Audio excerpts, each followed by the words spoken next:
세계 경제학 필독서 50. 26.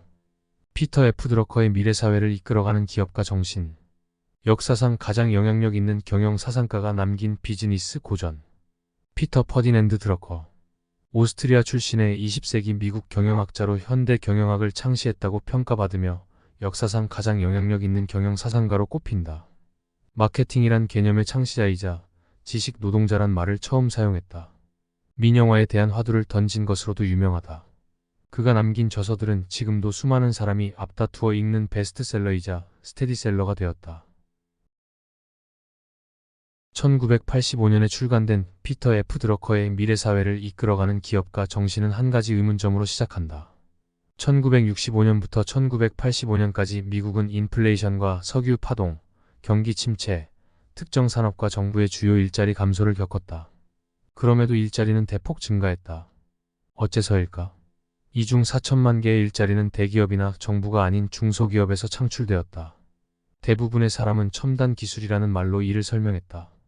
그런데 알고 보면 신규 일자리 가운데 기술 분야는 500만에서 600만 개에 불과했다. 드러커에 따르면 일자리 증가를 주도한 기술은 첨단 부품이나 장치가 아니라 기업가의 경영 매너지먼트이라고 한다. 드러커는 경영이 이를 더욱 잘해내는 방법으로서 경영을 공학이나 의학같이 중요한 사회적 기술로 인정해야 한다고 주장했다. 이 책은 출간된 지 35년이 넘었지만 여전히 기념비적인 경영학 서적으로 평가받는다. 실제로 드러커 이전의 경영은 거의 분석되지 않은 주제였다. 드러커는 자기 분야에서 항상 남들보다 최소 몇 년은 앞서 있었던 사람으로 미래사회를 이끌어가는 기업가 정신은 경영이라는 주제를 체계적이고 냉철하게 다룬 최초의 책이다. 드러커는 1950년대 중반부터 혁신과 기업가 정신을 강의하기 시작했다. 이 책에는 그가 30년에 걸쳐 검증한 생각들이 담겨 있다. 경영계의 전문가로서는 특이하게도 그는 노조, 걸스카우트, 과학실험실, 교회, 대학, 구호단체와 같은 온갖 조직의 관계자들과 일한 경험이 있다. 드러커가 한 주장의 핵심은 어느 조직에서 활동하든 일하는 방식을 바꿔 크나큰 변화를 일으킬 수 있는 여지가 어마어마하다는 것이다. 다만 1873년 세계 대공황에서 태어난 복지국가에 대해서는 그 수명이 다했다고 진단을 내린다. 그러면서 기업가 사회가 복지국가의 유력한 대안으로 떠오르고 있다며 우리가 진정 기업가 사회로 나아갈 수 있을지 질문을 던진다. 오늘날 세계 각국에서 기업 가주인은 단순히 일시적인 풍조에 그치지 않으며 차세대 부창출 기업을 만드는 데 초점을 맞춘 대학 강의 및 재단, 정책이 존재하기에 이르렀다. 게다가 경영학은 독자적인 영역을 구축했다. 드러커는 2005년에 세상을 떠났지만 미래를 정확히 내다봤다. 다른 정치 경제 이론과는 달리 혁신 경영과 기업 가정신을 중점적으로 다룬 그는 자본주의에 근본적으로 창조와 파괴의 속성이 있다는 조지프 슌페터의 통찰을 구체화하여 제시했다. 태초에 기업가가 있었다.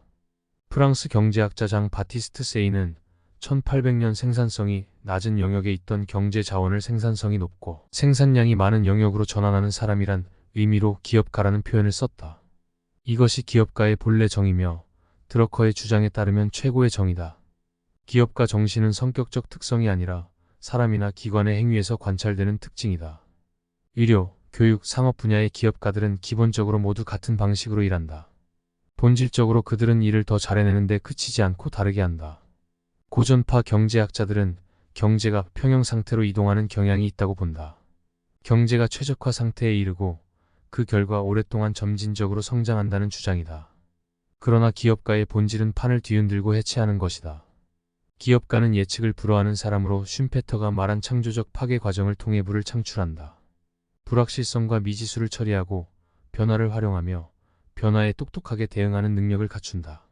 드러커는 새 사업을 시작하는 사람이면 무조건 기업가라는 생각은 착각에 불과하다고 주장한다. 예를 들어 가게를 차리거나 가맹점을 여는 일은 일종의 모험이기는 하지만 새로운 것을 창조하고 고객에게 새로운 가치를 창출하는 행위가 아니다. 위험하다는 허구.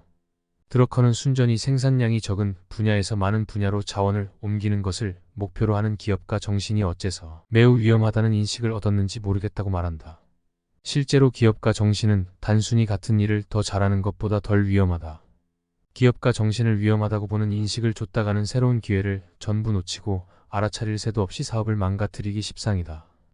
변화를 받아들이고 다른 일을 꾸준히 시도하는 방법이야말로 자원 투자의 최선책이다. 드러커는 끊임없는 혁신으로 놀라운 성공을 거둔 첨단 기술 기업, 벨연구소, IBM, 3M. 오늘날로 치면 애플이나 구글을 보면 자신의 말이 사실임을 알 수 있다고 말한다. 드러커는 기업가 정신은 소위 기업가라고 하는 사람들이 기본적이고 잘 알려진 규칙을 위반할 때만 위험하며 체계적이고 절제되고 목적의식이 있는 기업가 정신은 위험할 일이 없다고 고찰한다. 드러커에 따르면 기업가 정신은 대규모 조직에도 존재할 수 있으며 실제로 큰 조직이 미래에도 오랫동안 존속하려면 기업가 정신을 갖추어야 한다고 말한다. 미국의 제조업체 제너럴 일렉트릭과 영국의 유통업체 막스 앤 스펜서는 대기업이며 새로운 가치를 창출해온 탄탄한 이력이 있다. 혁신가가 되는 방법. 드러커가 보는 혁신은 무엇이든 기존 자원에 내재된 부창출 역량을 변화시키는 행위다. 최고의 혁신은 놀랄 만큼 단순하기도 하며 기술이나 발명품과 관련이 없는 경우도 많다.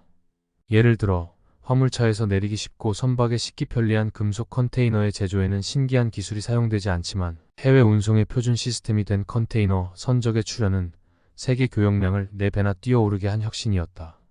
보험, 현대식 병원, 분할 납부, 교과서 등 위대한 혁신의 산물은 대부분 어떤 종류든 사회적 가치를 창출한다. 드러커는 과학과 기술이 사실상 가장 유망하지 못한 혁신의 원천이라고 주장한다. 일반적으로 편익을 실현하기까지 가장 오래 걸리고 가장 많은 비용을 초래한다는 이유에서다. 실제로 사회나 시장이 예기치 못한 변화를 활용하는 분야는 더 빠르고 용이하게 성공을 이룰 가능성이 크다. 기업가는 혁신의 원천으로 다음과 같은 요소를 주시해야 한다. 예측 불가능한 일, 예기치 못한 성공과 실패, 사건. 불일치, 당연히 그래야 한다고 기대하는 모습과 실제 모습과의 괴리. 기존 프로세스로는 해결책을 제시할 수 없는 문제. 모두를 놀라게 하는 산업이나 시장의 변화. 인구 구조의 변화. 인식, 기분, 의미의 변화. 예기치 못한 성공. 드러커는 예기치 못한 성공에 대해 몇 가지 흥미로운 예시를 들고 기업가가 그러한 성공을 어느 정도까지 활용할 수 있는지 제시한다. 뉴욕의 메이시 백화점은 몇 년 동안 부진을 겪었다. 자사를 패션 전문 백화점으로 간주한 나머지 가전제품의 매출이 수익 구조에서 점점 더 큰 비중을 차지하고 있다는 사실을 간과했기 때문이다. 메이시의 경영진에게 가전제품 매출 증가는 민망한 성과였다. 얼마 후 메이시는 가전제품 매출을 자사 이미지와 성장의 중요한 부분으로 받아들였다. 그러고 나서야 다시 승승장구할 수 있었다. IBM과 유니박의 컴퓨터는 원래 과학계를 대상으로 한 것이었다. 두 회사 모두 기업 사용자들의 관심에 놀랐지만 IBM만이 기업 시장에 판매하기로 몸을 낮춤으로써 앞서 나갈 수 있었다. 미국의 철강 대기업들은 막대한 투자가 필요한 거대 생산단지에 익숙해져 있었고 자금과 이윤을 날리면서도 새로 등장한 미니밀 소규모 제철 시설에 투자하지 않았다. 원래 하는 방법이 아니라는 이유에서다. 예기치 못한 성공을 위해 방향을 전환하려면 겸손함이 필요하다. 자사 제품군 중에서 더 저렴하고 덜 화려한 제품이 잘 팔리는데도 고급 제품 한 가지에 매달리는 회사는 저렴한 제품을 위협으로 간주하는 경향이 있다. 드러커의 말대로 예기치 못한 성공은 경영진의 판단을 거스르는 것이기 때문이다. 드러커는 클레이턴 크리스텐슨의 파괴적 혁신을 예언이라도 한 듯이 산업이 변화하는 까닭은 신규 진입자와 외부자, 이류 기업들이 신제품 개발에 적극적이거나 시장을 점유한 기존 제품을 바꾸는 일에 거리낌이 없기 때문이라고 진단한다. 이들은 기존 산업 주자들이 관심 없어 하거나 시장 잠재력이 없다고 판단한 틈새를 찾아낸다. 고객이 최우선이다. 사람들은 대부분 혁신이라고 하면 지퍼나 볼펜처럼 반짝반짝한 아이디어를 떠올린다. 그러나 드러커에 따르면 그처럼 반짝반짝한 아이디어로 개발 비용을 뽑을 확률은 500분의 1이다. 그는 기업과 경영이라는 매개체를 통해 혁신이 시장과 만나야만 크게 가치 있는 제품을 창출해낼 수 있다고 말한다. 예를 들어 여객용 제트기를 최초로 개발한 곳은 영국의 더하빌랜드였지만 업계 선두를 차지한 곳은 보잉과 더글러스였다. 그 이유는 항공사들에게 값비싼 제트기 구매 비용을 마련할 방법을 제시했기 때문이다. 듀폰은 나일론을 개발했을 뿐만 아니라 여성용 스타킹과 속옷, 자동차 타이어를 제조하기 시작함으로써 나일론 시장을 새롭게 개척했다. 혁신 기업은 자사 제품을 판매할 시장과 유통 시스템을 파악하고 찾아내야 한다. 그렇지 않으면 시장을 넘겨줄 수밖에 없다. 새로운 혁신을 받아들이는 것은 통념과 들어맞지 않는 경우가 많다. 프로이센의 국왕은 철도가 실패할 것이라 단언했다. 말을 타면 공짜로 하루 만에 베를린에서 포츠담까지 갈 수 있는데 그 많은 돈을 들여 기차를 탈 사람이 없다는 이유로 말이다. 시장 조사를 한다고 해도 원래 없었던 제품이나 서비스에 대해 사람들이 어떻게 반응할지는 쉽게 알아낼 수 없다. 그런 면에서 혁신은 항상 위험을 수반한다. 그렇더라도 혁신가는 자기의 혁신을 누가 어떻게 사용하더라도 개의치 않겠다는 생각을 유지해야 한다. 그러기만 한다면 위험은 줄어들게 마련이다. 드러커는 훌륭한 혁신의 산물은 초점이 제대로 잡혀 있다고 설명한다.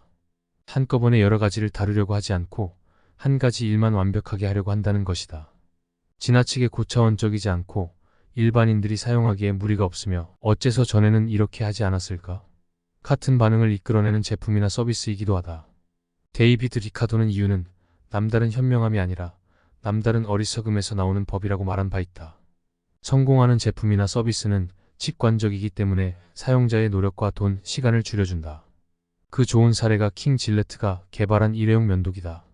그때까지만 해도 면도는 시간이 걸리고 까다로운 작업이어서 형편만 된다면 이발사에게 맡기는 게 최선이었다. 사람들은 제품에 돈을 치르는 게 아니다. 그보다는 제품이 자신들에게 주는 효용을 보고 대가를 지불한다. 피터 F. 드러커 더 알아보기. 1909년 오스트리아 빈에서 오스트리아 헝가리 제국의 공무원 아버지 아래 태어나 고등학교를 졸업하고 독일로 유학을 떠나 함부르크 대학교에서 법학으로 학사학위를, 프랑크푸르트 대학교에서 공법과 국제법으로 박사학위를 받았다. 그 후 런던에서 언론인으로 일하다가 1937년에 미국으로 이주했고 1943년에 미국 국적을 취득했다. 1950년부터 1971년까지 뉴욕 대학교에서 경영학 교수를 지냈고 1971년 캘리포니아의 클레이몬트 경영대학원으로 자리를 옮겨 세상을 떠날 때까지 그곳에서 사회과학 경영학 교수를 지냈다. 90세를 훌쩍 넘은 2002년에 부시 대통령으로부터 자유훈장을 받았다. 총 39권의 저서를 남겼고 1975년부터 1995년까지 월스트리트 저널의 칼럼니스트로도 활동했다. 1946년에 출간한 기업의 개념은 제너럴 모터스의 내부 활동에 대한 분석을 토대로 한 책으로서 그에게 유명세를 가져다 주었다. 또 다른 저서로는 경영의 실제, 피터 드러커의 자기 경영 노트, 자본주의 이후의 사회 등이 있다. 이상으로 피터 퍼디낸드 드러커의 미래사회를 이끌어가는 기업가 정신이었습니다.